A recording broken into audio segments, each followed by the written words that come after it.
O Via Justiça de hoje é sobre a nova lei de adoção que foi sancionada em novembro do ano passado. Nossos convidados, o juiz Marcos Flávio Lucas Padula, da Vara da Infância e Juventude de Belo Horizonte, e a advogada Sofia Rabelo, diretora do Instituto dos Advogados de Minas Gerais. Numa parceria da TV Assembleia com a Mages, a Associação dos Magistrados Mineiros, o Via Justiça está começando.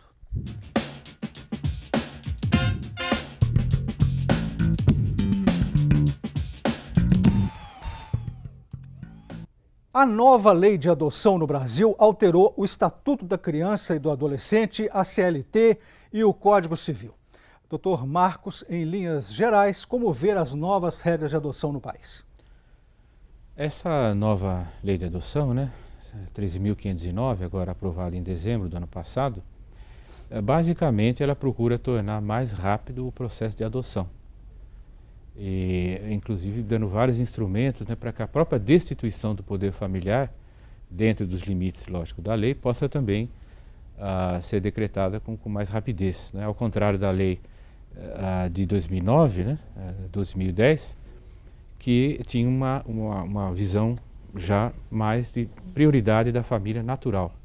Evidentemente que o juiz ele tem que ponderar essas duas questões. A prioridade é sempre da família natural, mas quando esse convívio não é possível, claro que a adoção deve ser uma das opções e claro, julgada de uma forma rápida.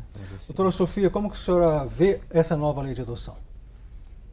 Me parece uma mudança pouco significativa, porque na prática as adoções já aconteciam tendo prioridade a permanência dos irmãos em uma mesma família, como foi sancionado. A licença maternidade já era feita nas situações fáticas, assim como preferência para determinadas crianças ou adolescentes com alguma enfermidade, Sim, ou exato. alguma doença. Me parece importante pontuar que a legislação ela mudou em alguns artigos somente, mas a realidade é muito dura. Nós precisamos de modificação em políticas legislativas, na infraestrutura do Poder Judiciário, para que proporcione o cumprimento efetivo dos processos. Doutor Marcos, como analisar as mudanças no Estatuto da Criança e do Adolescente agora e aquelas feitas em 2009? Como eu coloquei, em 2009, houve vamos dizer assim, uma colocação do legislador no sentido de dar mais relevância para certas questões assim, de proteção da família natural, para que não houvesse nenhuma decisão, vamos dizer assim, mais apressada, no sentido de não permitir que essa família tivesse o amplo direito à defesa, para que realmente todas as tentativas fossem esgotadas para que a criança ficasse realmente junto ou aos pais ou então à família extensa, que seriam os tios, avós, irmãos mais velhos, enfim. Agora, essa nova lei, ela tem um foco já realmente na adoção. Por exemplo, ela reduz alguns prazos, Por exemplo, o prazo em dobro para o Ministério Público não existe mais.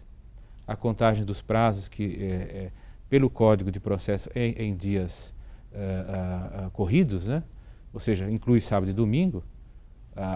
Aliás, no Estatuto não. Aliás, no Estatuto são em dias corridos. E antigamente era em dias úteis, Ou seja, os prazos se reduz, Dias corridos inclui também sábado e domingo, Exato. Doutora Sofia, o que a nova lei diz sobre a entrega voluntária para adoção pela mãe biológica? Há um avanço em relação à entrega voluntária, mas me parece que, e repito mais uma vez, somente a modificação legislativa não é suficiente, porque há uma necessidade da análise do caso concreto. A mãe biológica ela pode ter a intenção de entrega do filho, mas passará pelo crivo do judiciário, assim como um corpo de profissionais que trabalham nas áreas afins e que tem possibilidade de verificar se essa entrega é efetiva, se há algum motivo que não seja efetivamente a renúncia à maternidade. Então, eu costumo dizer que o processo de adoção é o processo que nos traz mais alegria enquanto advogados familiaristas. Mas há por trás disso uma complexidade enorme da situação social, de políticas públicas que nós não temos. Essa entrega será feita para onde? Como serão os acolhimentos? Isso é muito pesado para o Poder Judiciário, depende de uma infraestrutura alargada. Essa audiência preliminar, né, uma das grandes mudanças foi que a destituição do poder familiar, a declaração da perda do poder familiar, ela pode ser feita agora logo após a mãe declarar que realmente deseja entregar a criança. Se o pai estiver presente, lógico, também o pai vai ser ouvido, né? Então, isso permite que, uma vez decretado esse poder familiar, já se inicie a adoção. Agora, evidentemente que tem que ter todo esse cuidado prévio, né, com o estudo dessa mãe, estudo técnico, psicossocial, para que realmente essa declaração de vontade seja uma coisa consciente, convicta, tranquila, né, e que não haja aí pular etapas, vamos dizer assim. Né? Doutora Sofia, o que a nova lei diz sobre acolhimento? Como ficou o apadrinhamento? O apadrinhamento foi também alargado, podendo ser feito, inclusive, por pessoas jurídicas, mas o apadrinhamento é uma ajuda material. A adoção, ela é muito mais que isso. A adoção traz para a família um filho criando vínculos mais que familiares, de parentesco, como é a tendência do direito hoje. O parentesco, ele vem a partir de uma situação do afeto. Então, nós temos modificações que são em parâmetros diversos. O que é adoção não coincide com o apadrinhamento. E o acolhimento é feito institucionalmente. Doutor Marcos, como ficaram a guarda e a adoção de crianças e adolescentes? A guarda, ela praticamente não sofreu grande alteração, né? O que se permite é que a guarda seja concedida logo após a declaração da mãe na audiência preliminar, né? Embora ela tenha 10 dias para se arrepender, aí até uma divergência, muitos entendem que já pode haver a entrega direta para os adotantes, o guarda, né? Ou então outros entendem que deve se aguardar os 10 dias, se não houver o arrependimento, transite em julgado aquela declaração de extinção do poder familiar, então se entrega aos adotantes a guarda, que já permite a questão também do direito à licença maternidade, né, não poder ser mandado embora do trabalho, né, também, né. Essas as modificações na CLT, exato, né? Na CLT. E já permite que esses guardiões tenham 15 dias para ajuizar então a ação de adoção. É um prazo bem curto, vamos dizer assim, né. Como que ficou o Código Civil com a nova lei de adoção? Foram poucas as modificações, porque a lei pertinente é o Estatuto da Criança e do Adolescente. O Código Civil, ele terá uma exigência quando for a ação de adoção de adultos, mas até os 18 anos, a modificação feita na lei foi a modificação do Estatuto da Criança e do Adolescente. Pequena, né? Na verdade, foi só a questão daquela entrega para terceiros, vamos dizer assim, né, como uma das causas da destituição do poder familiar. Isso, de certa forma, reforçou a questão de não ser permitida a adoção dirigida. Quer dizer, eu não posso escolher para quem vou entregar meu filho, né? Então, se eu entregar para qualquer outra pessoa, isso pode ser uma causa de perda do poder familiar, vamos dizer assim, da pessoa que entregou, sem passar pelo processo de adoção. Para a gente fechar esse bloco, voltando ainda na modificação da CLT, em que termos a nova lei garante a estabilidade de emprego ao adotante, doutora Sofia? Na perfeita similidade e equilíbrio da maternidade e paternidade tida naturalmente. Como é a filiação, não há diferenciação, e isso refletiu na lei trabalhista, como já era de fato. Vamos fazer um rápido intervalo, Via Justiça volta em instantes.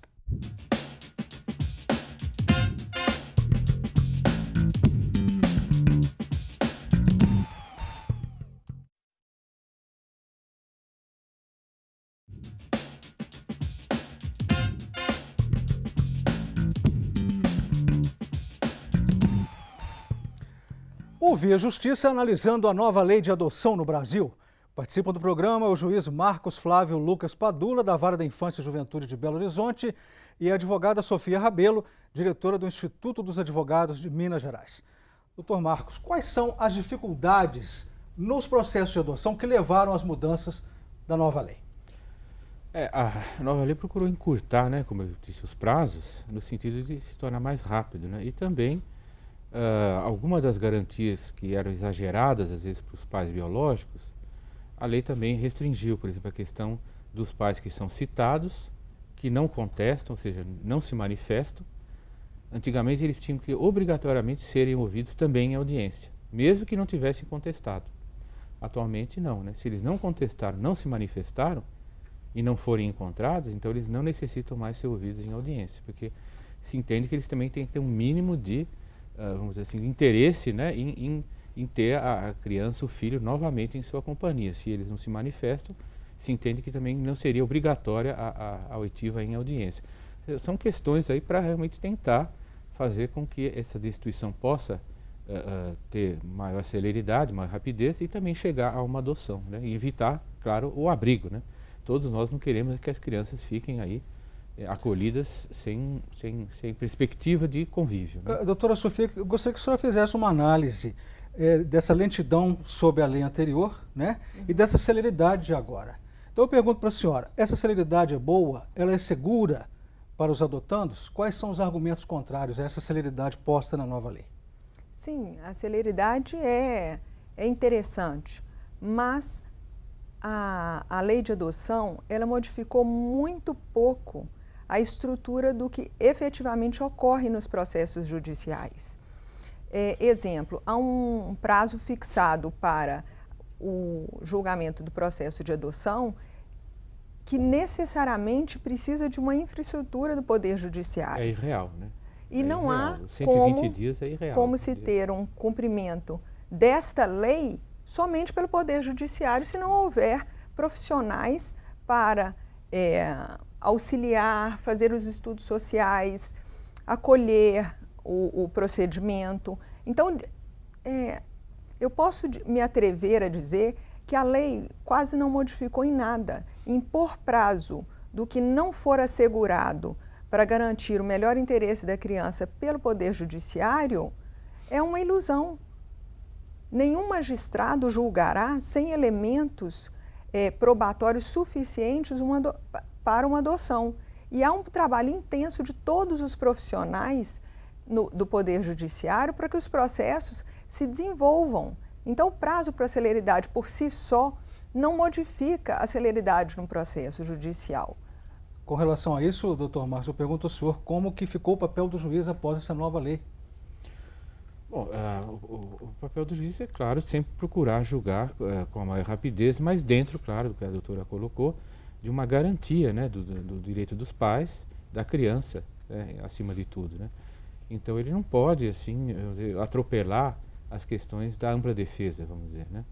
E essa exigência da ampla defesa muitas vezes faz com que o processo se estenda além dos 120 dias, né? O que o juiz tem que estar atento é ele movimentar o processo sempre que for possível, né? Para não deixar realmente essas crianças ficarem aguardando em situação de acolhimento. Que o juiz não tem como julgar só por ele. Há uma necessidade de contratação de servidores, de psicólogos judiciais, assistentes judiciais, que são servidores dos tribunais de justiça. Sem esses servidores, o juiz não pode, não tem como, além da estrutura interna, dos assistentes sociais, psicólogos, comissários da infância, até os escreventes, escrivães, enfim. Tem também a estrutura externa, né, dos abrigos, né? Os abrigos têm que ter um mínimo de estrutura de psicólogos para fazer essa avaliação também das crianças, das famílias, né? A própria estrutura da Secretaria de Saúde, da Secretaria de Assistência Social, para dar esse suporte para as famílias também e dar um retorno para o juiz, né? Essa família está realmente aderindo aos encaminhamentos, ela vai ter condição de ter essa criança de volta ou não vai, né? Tudo isso o juiz, o Poder Judiciário, ele age em conjunto, principalmente na infância, com uma série de órgãos de apoio que, se não atuarem de uma forma adequada, isso vai refletir na própria justiça também. E daí a minha crítica. Como modificar uma lei dizendo que supostamente há uma celeridade se nós não temos política pública que atenda? Se não há um interesse de promover uma adequação do sistema judiciário, de contratação de mais servidores, de uma infraestrutura digna de cumprimento desses prazos. O prazo só pode ser cumprido e só será cumprido se houver condições. A senhora acha então que essa celeridade traz riscos que podem levar a situações ilegais? Não, de maneira nenhuma, porque nenhum juiz julgará o processo cumprindo um prazo se ele não tiver segurança que a criança ou adolescente pode ou não ser adotada. Pois é, mas aí entra a questão aqui, eu estou vendo aqui nas minhas anotações, o estágio de convivência passou a ser de no máximo 90 dias, antes não havia prazo.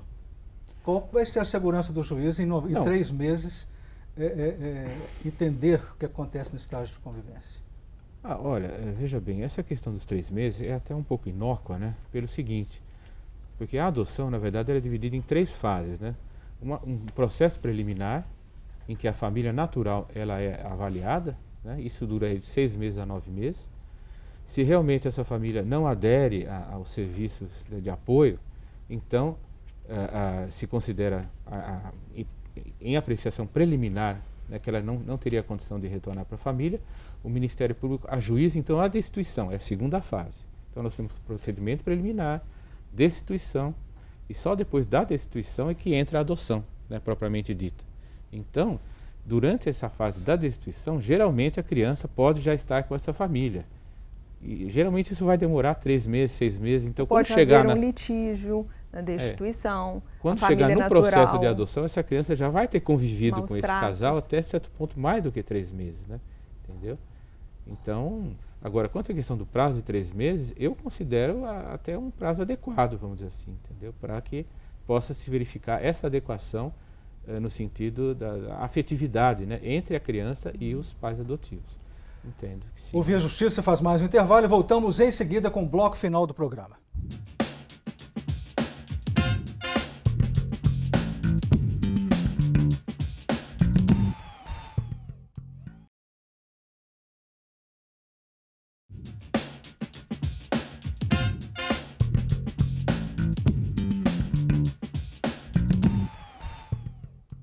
O Via Justiça e a nova lei de adoção no Brasil. Participando do programa, o juiz Marcos Flávio Lucas Padula, da Vara da Infância e Juventude de Belo Horizonte, e a advogada Sofia Rabelo, diretora do Instituto dos Advogados de Minas Gerais.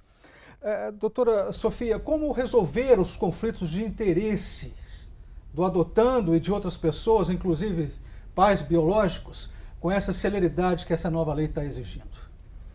Isso será resolvido no processo judicial.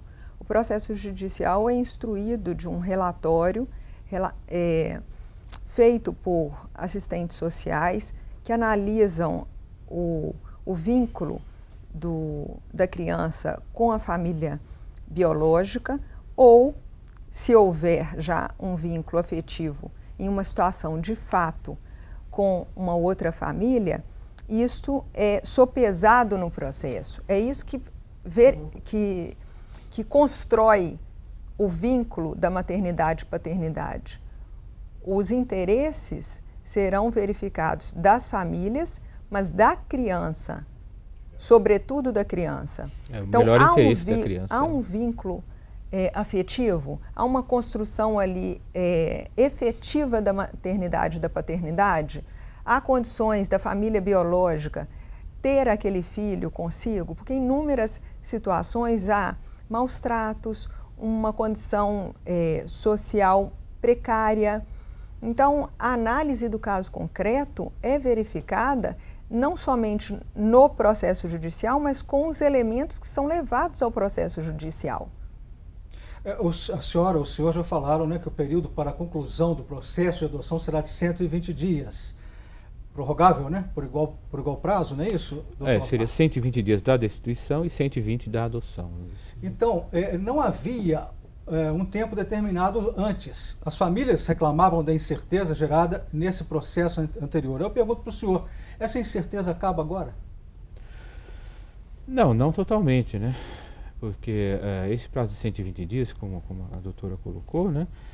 O juiz ele não pode deixar de respeitar determinadas garantias processuais de defesa dos pais, né? da família biológica, vamos dizer assim, porque ele tem que terminar em 120 dias. Isso não pode acontecer, né? Então, esse prazo, infelizmente, ele vai acabar passando de 120 dias, né?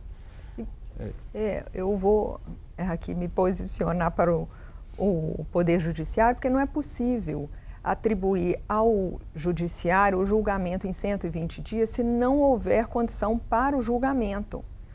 O prazo será cumprido pelos servidores, sim, pela autoridade judicial, mas desde que haja elementos suficientes para o julgamento da adoção. Sem isso, não há efeito algum essa legislação, essa modificação.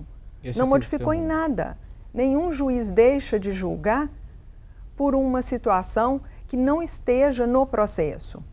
Mas houve audiências públicas, né, para discutir lá no Congresso a elaboração dessa nova lei. E vamos entrar então agora nos 4 vetos, né, presidenciais. Disseram que esses vetos não atenderam ao que foi colocado nas audiências públicas. Isso significa que eles prejudicam ou vão prejudicar a eficácia da lei, doutor? Ela poderia ter uma eficácia mais ampla, né, vamos dizer assim, né, no sentido de agilizar ainda mais a adoção. Só que até quando se colocou aquela questão do conflito de interesses, né, foi a pergunta anterior, o juiz tem que tomar muito cuidado, né? Todos, aliás, no processo, mas principalmente o juiz, de não deixar de dar toda a garantia para a família natural, que é pela lei aquela que tem a preferência, vamos dizer assim. Então, toda decisão do juiz que restringir esse poder familiar, ele tem que ser muito bem fundamentada e tem que também dar a possibilidade de defesa para esses pais, né? Então, acho que esses vetos tiveram justamente essa preocupação, né, vamos dizer assim, de não restringir ainda mais essa questão. Porque a adoção, é claro, é importantíssima, mas ela tem que ser precedida de decisões muito bem colocadas quanto à questão do afastamento dos pais, vamos dizer assim, biológicos, né, ou da família extensa. Então, primeiro pais biológicos, segundo família extensa e depois, então, os adotantes, né, que seria a terceira opção, adotantes nacionais primeiro e depois, se não tiver nenhum brasileiro que tenha, né, interesse, né, então aos adotantes estrangeiros, vamos dizer assim. Então é nessa sequência, né, pais, família extensa, adotantes brasileiros e adotantes estrangeiros. O que a gente tem que evitar é o acolhimento, né, mas infelizmente acontece. Mas a lei parece que fala em acolhimentos de 18 meses, não é isso? É 1 ano e meio, exato. 18 meses. E se ninguém adotar, como é que fica? Pois é outra realidade também, né? Porque como é que chega 1 ano e meio? Não tem ninguém que adota. Ao judiciário. Quer dizer, é uma coisa irreal também, irreal. E daí a autoridade judicial, o que fará? Se a lei determina que será suspenso o acolhimento? Vai tirar e colocar depois na rua? Depois de 18 anos? Depois de 18 meses, o que a gente entende é que ao final de 1 ano e meio, o juiz tem que dar uma decisão fundamentada explicando o porquê que a criança ou o adolescente deve permanecer no abrigo, né? Não simplesmente esquecer lá no abrigo e, né, tem que, então, reapreciar o processo e explicar o porquê que continua lá, né? Estamos chegando ao final do programa. Considerações finais da senhora, doutora Sofia? Mais uma vez, eu reitero que a modificação tão somente da legislação num contexto brasileiro não é suficiente. Nós temos uma situação muito mais complexa nas ações, aqui especificamente na ação de adoção. Nós precisamos de um incremento maior e de políticas públicas que possibilitem o que vem sendo divulgado com uma celeridade dos processos de adoção. Sem isso, me parece que não há qualquer modificação efetiva e real. Considerações finais do senhor, doutor Marcos? Eu acho que houve algumas mudanças modestas, né, que simplificam o procedimento, que de certa forma ajuda um pouco essa celeridade, mas eu concordo, né, com as colocações que realmente sem uma mudança de estrutura, realmente a alteração vai ser muito, muito pequena, vamos dizer assim, né? Muito obrigado ao senhor, muito obrigado à senhora pelas participações. O Via Justiça de hoje termina aqui. Nós conversamos com o juiz Marcos Padula e com a advogada Sofia Rabelo. Nosso e-mail para contato viajustiça@marges.com.br e até o nosso próximo encontro.